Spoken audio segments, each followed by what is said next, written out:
Bienvenidas a todas las mujeres que nos acompañan hoy en este espacio nuevo de Empower, un espacio de crecimiento personal. Soy Patricia Cohen y nos acompaña a través de nuestra querida amiga Vivian Char, terapeuta y coach de vida. Y bienvenida, Vivian, a este nuevo espacio.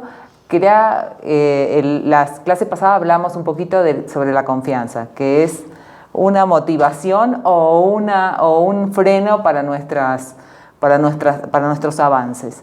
Hoy me gustaría un poquito que hablemos del órgano que para mí es el más potente del cuerpo, que es el pensamiento, o sea, la mente, y las trampas que nos hace el pensamiento, y también nos detienen o nos dejan avanzar o avanzar mucho más rápido. Bueno, pues primeramente gracias otra vez, es un placer estar acá. Y sí, efectivamente hablamos de la confianza como un ingrediente esencial, para emprender un proyecto, para iniciar alguna relación, ¿no? Y también hablamos de las prioridades, ¿no? Cómo podemos jerarquizar. Y sí, realmente es que todo proviene de esta cajita tramposa, ¿no? Que de pronto nos da mensajes erróneos. Y por eso hoy vamos a invitar a todas nuestras escuchas, ¿no? A desafiar un poco esos pensamientos. Me gustaría empezar por decir que hace ya bastantes años una psiquiatra joven que estudiaba como casos severos de depresión y angustia, de duda interna, empieza a ver que a través de todas estas investigaciones que hace, no es suficiente pensar que estas depresiones se pueden curar con los antidepresivos o con los medicamentos, ¿no? Y con su afán de investigar y hacer sentir mejor a muchas personas, se da cuenta de que no está siendo suficiente el medicamento y que en muchos podía ayudar, pero muchos otros regresaban continuamente a la consulta con esta sensación de desesperanza, de angustia, de duda interna. No avanzaban. Claro. Entonces empieza entre todas las investigaciones psicólogas, alguien le dice, uno de ellos que es Beck, que es el promotor de la terapia cognitiva conductual, y cuando digo cognitivo estamos hablando de pensamientos. Sí, realmente cognitivo es una palabra fancy para hablar de los pensamientos. Y le dice, ¿por qué no tratas esto en tus casos más severos, ¿no? Y entonces empieza de alguna manera a poner en práctica esta nueva técnica en función de desafiar al pensamiento, ¿no? Y lo que se dan cuenta, y esto no es actual, a lo mejor Buda habló hace 2500 años de ello, o los filósofos griegos, claro, que no es, por la cuestión por la que sufrimos, no es por las circunstancias o no es por lo que está pasando. Realmente por el hecho, sino por sino por la forma en que transcribimos el hecho. Lo vemos, en que lo vemos, en que lo percibimos, en que hacemos esta como interpretación de lo que está pasando. Este médico, al ver que la gente llegaba una vez tras otra vez y no avanzaba en estos estados de ánimo que no le permitían sentir que podían hacer cosas, que eran capaces, que la gente los quería, claro, que tenía sentido su vida, dice no puede ser, ¿no? Y entonces empieza a decirles, vamos a desafiar tu pensamiento. En el Inter escribe un libro que se llama Feeling Good, sentirse bien. Y les invita a todas sus pacientes que mientras llegan a consulta, ¿sí?, lean el libro. Y entonces hacen una investigación y ven que aquellos que leyeron el libro de consulta en consulta habían modificado sus estados de ánimo. ¿Por qué? Porque los pensamientos son los que rigen todos nuestras emociones. Las emociones hacen que actuemos de alguna manera. Entonces, el pensamiento todo el tiempo está rigiendo nuestros estados de ánimo. Cuando estamos en un estado de ánimo bajo, nosotros nos mandamos mensajes erróneos que no son reales, ¿sí? Pero que el sistema los reconoce como si fueran reales y empezamos a decir, no valemos nada, soy un fracaso, todo lo hago mal, no me va a salir, nunca lo voy a conseguir. ¿No? Todo ese tipo de pensamientos.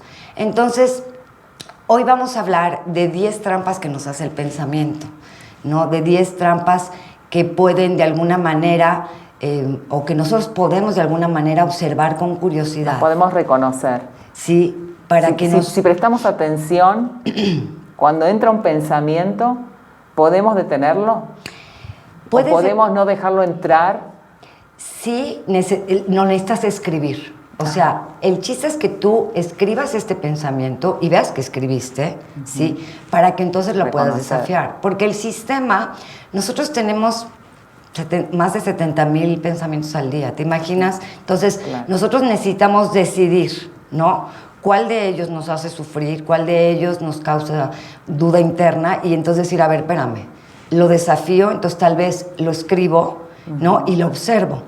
Es muy curioso porque cuando este psiquiatra empieza a trabajar con este tipo de terapia y de pacientes, en este momento nace su hijo, ¿no? Y nace con deficiencia respiratoria. Entonces él llega al hospital, le dicen, acaba de nacer su hijo, parece que todo está bien, pero está demostrando deficiencia respiratoria.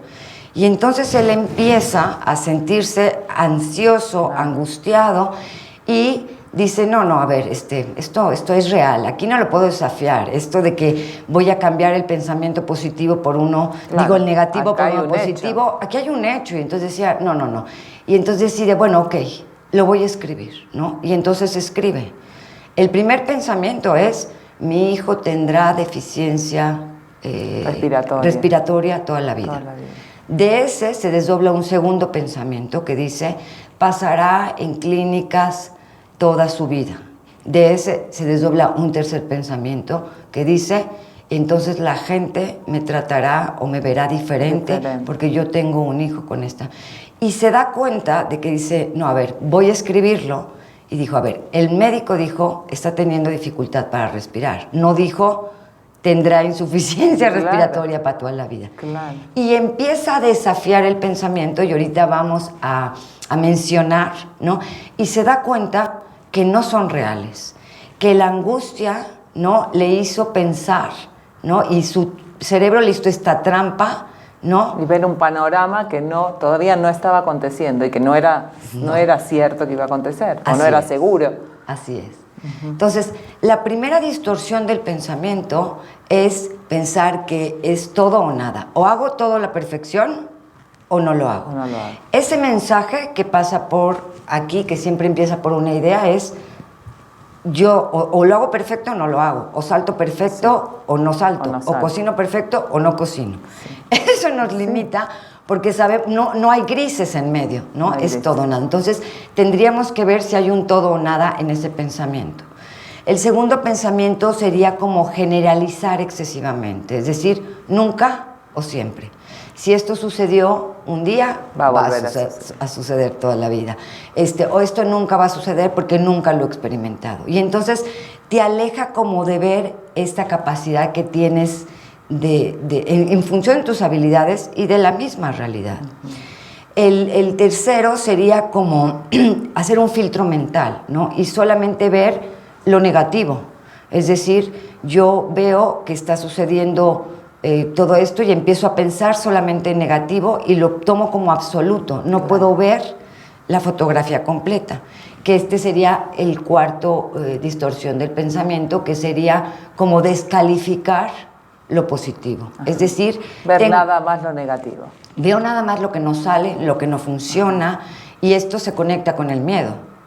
Y no se conecta con la realidad tampoco, no lo desafías, pues, ni siquiera lo compruebas en la realidad. No, muchas veces abandonas lo que estabas haciendo porque sabes que ya va a fracasar. Así es, así como que sabes, como que tú en ese momento, como tú estás conectado a un nivel vibracional bajo, no puedes pensar en positivo. Positivamente. Entonces el miedo te agarra y obviamente ahí te manda mensajes erróneos acerca de ti, acerca de la situación y acerca de tu capacidad, de tu habilidad real.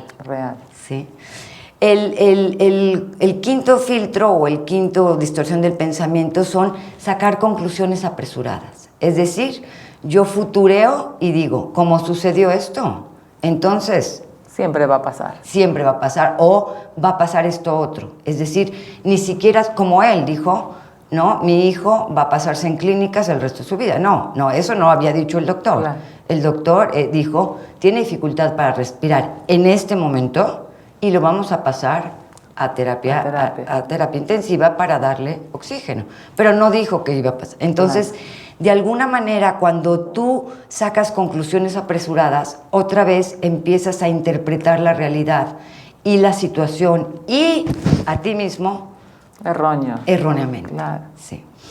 Otra parte o otra trampa del pensamiento es o maximizar, es decir, no darle la proporción adecuada a la situación, o minimizar o maximizar, o hacerlo muy, muy grande o hacerlo muy, muy pequeño, ¿no?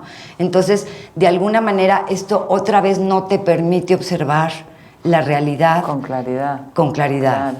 Y no te permite actuar y no permite que el circuito de la creatividad en tu cerebro prenda, porque está ocupado por la ansiedad. Claro. ¿Sí? Y la siguiente sería el razonamiento emocional. Es decir, yo decido que la única cosa que rige en ese momento las circunstancias o que va a determinar es cómo me siento. ¿Sí? Entonces yo tomo como ese estado de ánimo como la única determinante para regir la situación o para la única cosa que determina cómo va a ser la situación. Claro. Y yo me puedo sentir hoy un poco más down, un poco más desesperanzada porque recibí una noticia, porque algo sucedió, pero eso no quiere decir que mi emoción sea el que determina cómo va a ir el futuro. El futuro, claro, seguro. Sí. Justamente sobre eso te quería comentar. Hace unos días decidí irme con mi marido un fin de semana a desconectarnos un poco, a pasar unos días así tranquilos. Llegamos al lugar, nos acostamos a dormir. Yo dije, mañana me voy a despertar con el sol, con la brisa, con otro tipo de ambiente. Y no fue así. Me despierta una llamada desde mi casa, algo doméstico. Pero me dan una noticia que seguramente algo me iba a traer una pérdida monetaria, que todo se complicaba, que no sabía si me tenía que regresar. Yo ya en mi cabeza ya había hecho todo el panorama. Okay. Y de verdad decidí que ese iba a ser un mal día, que todo me iba a salir mal.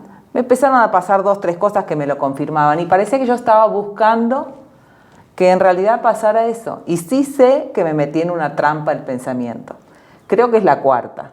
Okay. Pero no estoy segura, tú ayúdame. La cuarta es que descalificas lo positivo, es decir, que además decides, y esto es una cuestión como muy automática del pensamiento, por eso es que hay que parar el pensamiento, escribirlo y desafiarlo, porque en ese momento, ante tu ansiedad de lo que pudiera suceder en tu casa, tú estando lejos, ¿no? Quieres confirmar que lo que estás sintiendo es real, para obtener como esta certeza de yo no estoy loca. Ya lo dije, sí, como dije. Sí. Exactamente, o sea, lo dije y entonces va a pasar. Pero sí realmente, si te pones a ver, a lo mejor hay cosas que no van a suceder como tú pensaste que podían suceder. Sí, finalmente no me regresé, se solucionó todo. Pero sí siento que vi a lo mejor una parte del enfoque, o sea, enfoqué solo una parte, no vi todo el panorama, no vi las cosas maravillosas que me estaban pasando y luego se encaminó, todo se solucionó, pero yo no fui capaz de ver todo el big picture. Y eso es hacer una generalización excesiva, es decir, como hacer como al adivino, ¿no? Es generalizar, un poco pensar que tenemos la bolita mágica y decir qué va a pasar después, porque además nunca pasa lo que realmente pensamos, sí, ¿no? Verdad. Es bien curioso porque él mismo, ahorita que tú mencionas tu ejemplo, que obviamente está en otro polo, pero cuando trabaja con uno de esos pacientes, una de ellas le dice, la verdad siento que mi vida no tiene sentido, ¿no? Y entonces le dice, ok, te voy a pedir un favor. De aquí a la siguiente sesión, ¿sí? Además de que estos habían leído todo el manual de las distorsiones del pensamiento, te voy a pedir que apuntes algunas cosas de las que crees que sí podrían haber tenido sentido en tu vida. Y entonces dices, es que ni siquiera puedo pensar en eso. Y dice, ok, tranquila, tú llévatelo como tarea y ve si puedes escribir bien, si no, no importa. Llega la siguiente sesión y empieza él a tratar la sesión como generalmente la trataba, cómo había estado con el medicamento, cómo le había funcionado, qué tan ansiosa se había sentido y demás. Y entonces le pregunté, ¿y no me vas a preguntar por mi tarea? Y entonces le dice, sí, sí, claro, a ver, dime. Dice, me doy cuenta que al escribir si mi vida había valido la pena, mi familia murió en campos de concentración, mi marido murió en el campo de concentración. Yo logré sacar a mis hijos, pudimos ir a América. Yo trabajé limpiando casas para poder traer comida a mi casa. Y la semana pasada mi hijo se acaba de graduar en Harvard. Y entonces le dice ella, ¿será que eso es algo que realmente has conseguido? O sea, ¿será alguno de tus aciertos? Dice, y además me doy cuenta que hablo 5 idiomas fluidamente, ¿no? Y me doy cuenta que soy una gran chef. Dice, ¿será que eso será un accomplish? O sea, ¿será que eso es algo que has logrado en tu vida? Dice, sí. Ahora veo que fue ridículo pensar, ¿sí?, que mi vida no había motivos para vivir. Que no había motivos para vivir, o que mi vida no había valido la pena, cuando hace una semana puedo ver a mi hijo graduado en Harvard con honores, ¿no? Y entonces dice, ¿cómo te sientes ahora? No, me dice, me siento muchísimo mejor. Entonces, otra vez lo que sucede con esto es que al escribir el pensamiento y ver lo ridículo que puede ser en función de las evidencias, tú te vuelves a conectar con tu real capacidad, con la realidad y con el área de posibilidad. O sea que entonces lo más importante es desafiarlo. Sí. Para desafiarlo tenemos que escribirlo. O sea, verlo plasmado para ver lo que dices tú, lo ridículo que es nuestro pensamiento y lo no real que se va haciendo como una bola de nieve, ¿no? Exactamente, porque si nosotros dejamos entrar el primero, se desdoblan otros y otros y otros y otros, que después pasa lo que dijiste, ¿no? Que dices, no, este día va a ser fatal. Y entonces compruebas, en función de lo que haces, que realmente el día es fatal. Y entonces vas como entrando en el mismo círculo. Sin embargo, cuando tú puedes escribir y ver la fotografía más completa, no generalizarlo o no determinar solamente por cómo te sientes en ese momento, puedes conectarte con esta área y decir, no, espérame, aquí está esta persona que me acompaña, esto que lo puedo resolver yo, esto que lo puede resolver otra persona, y entonces tú vuelves a equilibrar tu sistema, ¿sí? Hasta ahorita hemos dicho 7, ¿no? Hablamos del razonamiento emocional como la única cosa que pudiera determinar la situación, y las otras 3 serían el octavo, deberías, ¿no? Que el deberías es la madre de la culpa y la frustración. Absolutamente. ¿Cuánto lo usamos ese deberías? Nos castigamos, ¿no? Todo el tiempo. Entonces, si yo veo que en mi pensamiento hay yo debería estar haciendo esta cosa, o otro debería estar haciendo tal otra cosa, o la situación debería ser diferente, sí, claro, ya hay una trampa del pensamiento, porque no hay deberías, claro, ¿no? Hay cosas que suceden y nosotros, en función de cómo la percibamos, cómo la abordemos, la podemos modificar. Luego la usamos mucho con los demás, como dijiste tú. A nuestra pareja o a nuestros hijos les decimos lo que deberían hacer, cuando en realidad creo que esa es una decisión que deberían de tomar ellos, ¿no? Y además, cuando nosotros pensamos en el deberías, estamos pensando en que no somos suficientes y el otro también no es suficiente y la situación no es suficiente. Es decir, como es una parte como muy caprichosa, esto debería ser así. Y ahí justamente entra la frustración. O que debería el otro hacer lo que yo hubiera hecho. O lo que yo quería. Claro, lo que yo quería hacer, lo debería hacer también la otra persona. Exactamente. Y la 9 sería etiquetar, ¿no? Es como de pronto decir, me salió algo mal, ya soy un fracaso, ¿sí? En vez de decir, fallé. O soy un pésimo jugador, en vez de decir, lancé mal la pelota, claro, hoy. Pero cuando etiqueto, no nada más mis propias acciones, sino a los demás, ¿no? Lo que sucede con los niños, ¿no? Por ejemplo, claro, este niño es un irresponsable. No, hoy cometió un acto sin conciencia. O este niño es sucio. No, hoy se ensució. Y entonces, cuando nosotros etiquetamos o las situaciones, o las personas, o a nosotros mismos, vuelve a entrar un pensamiento negativo que ocupa todo el espacio y no te deja ver como la situación más proporcionada. O sea, nosotros muchas veces etiquetamos a personas, pero también nos etiquetamos a nosotros mismos. Así es. Con ese tipo de comentarios. Y nos la creemos. Eso es lo peor. Claro. Eso es lo peor. Y sabes que ahorita que dices, no las creemos, él decía, bueno, ¿por qué tanta gente sufre, no? ¿Cómo es que uno puede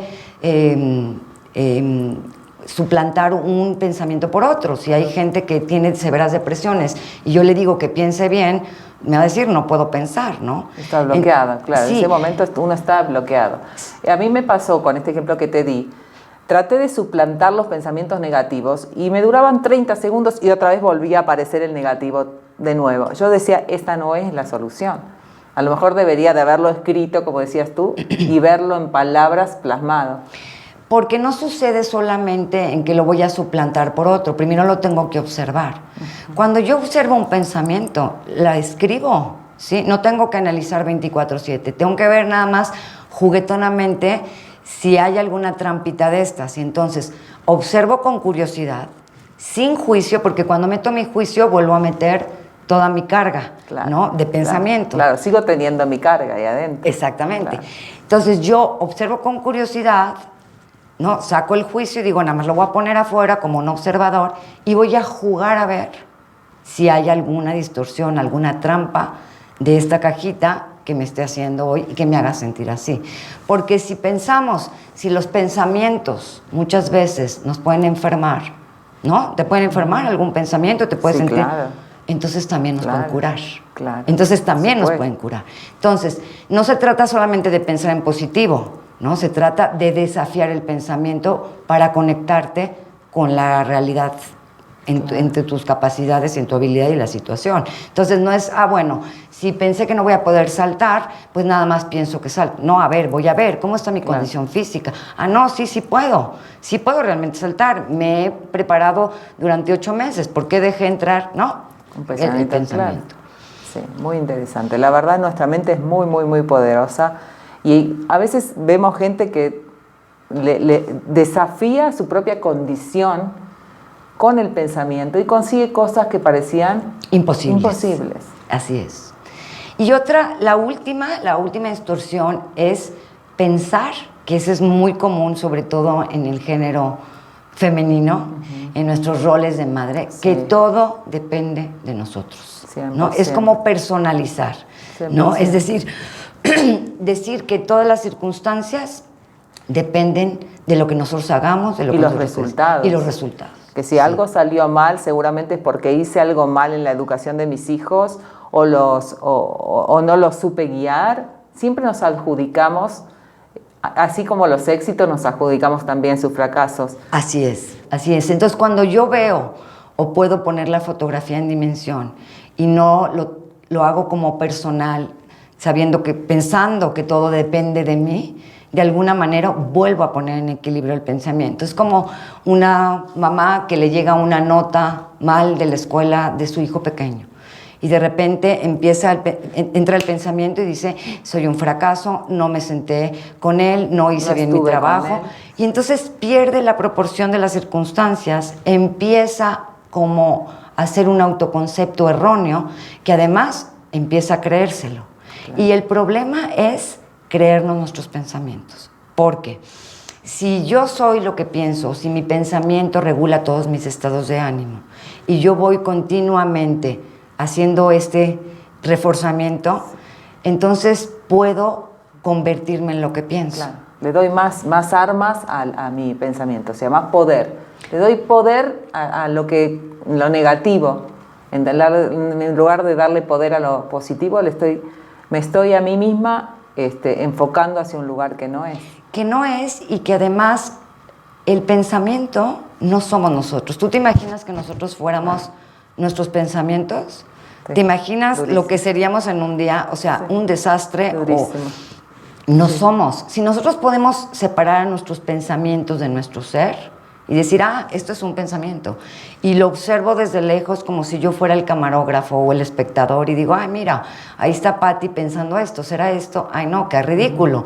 No, espérame, esto no puede ser, aquí está mi marido, aquí está esto, y lo puedo resolver. Y ahí, entonces, mostrando esta observación desde lejos, ¿no? puedes desafiar el pensamiento. El pensamiento no se cambia uno por otro nada más Claro. así, sino lo tienes que desafiar, lo tienes como con curiosidad que observar, ¿no? Claro. Fuera de ti. ¿Por qué? Porque no eres tu pensamiento. Claro. Creo que vas a poner un poquito por escrito todos estos pensamientos y estas trampas del pensamiento para que nosotros podamos, como el libro ese de aquel psicólogo, que podríamos desafiarlos y primero reconocerlos, ¿no? Y luego desafiarlos. Me gustaría que esta semana trabajar un poquito en todos estos pensamientos para tratar de reconocerlos. Nosotros que todavía no estábamos enterados de esto y nos acabamos de enterar, un poquito viendo lo que has puesto en la pantalla y reconocer y sentarnos a escribir, trabajar un poquito sobre eso. Y la próxima clase me gustaría traer a alguien. Sí, lo que vamos a invitar a la gente a que no necesita analizarse 24/7, ¿no? Pero vamos a invitar a la gente a que revise estas trampas del pensamiento, a que revise estas distorsiones que hay y que pueda de alguna manera ver cómo se siente en función cuando desafía un pensamiento. Cuando te cachas pensando algo negativo o algo fuera de lugar que te va ahí, parar y tratar de tomarnos 5 minutos y escribirlo. Sí. O se puede hacer en la noche. Sí, puede hacerse a cualquier hora del día. Lo importante es que tú seas consciente qué sucede en tu estado de ánimo a la hora en que tú empiezas a desafiar el pensamiento. O sea, que estés en contacto con tu cuerpo y digas, ah, no, espérame, sí, fulanito me puede ayudar, ah, no, sí, aquí hay posibilidad, esto no es tan grave. O sea, lo desafías, ¿no? Y de alguna manera como que consigues centrarte en algo mucho más real. Cada vez que tú repitas esto con un pensamiento, vas a ir metiendo una memoria nueva a tu circuito cerebral.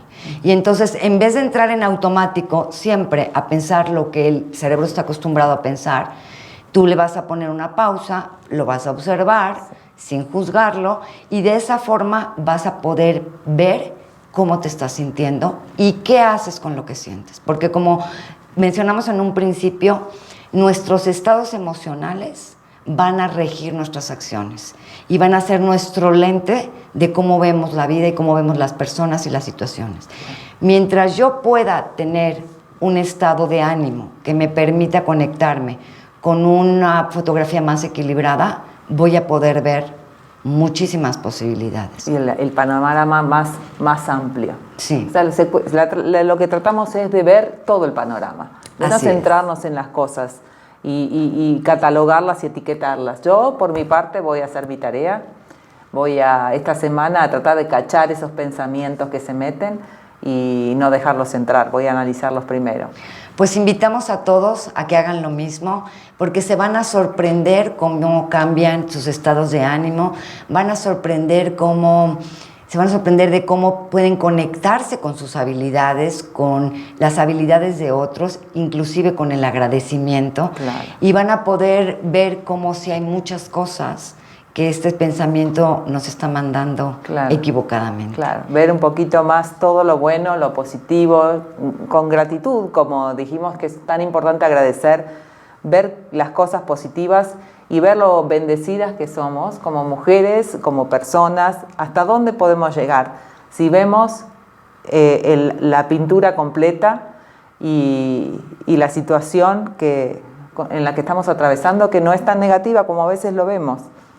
Así es. Te agradezco muchísimo, Vivian, como siempre súper esclarecedor y bueno, vamos a seguir platicando un poquito más de estos temas la próxima. Bienvenida otra vez y a todas bienvenidas, las esperamos en la siguiente cápsula de Empower.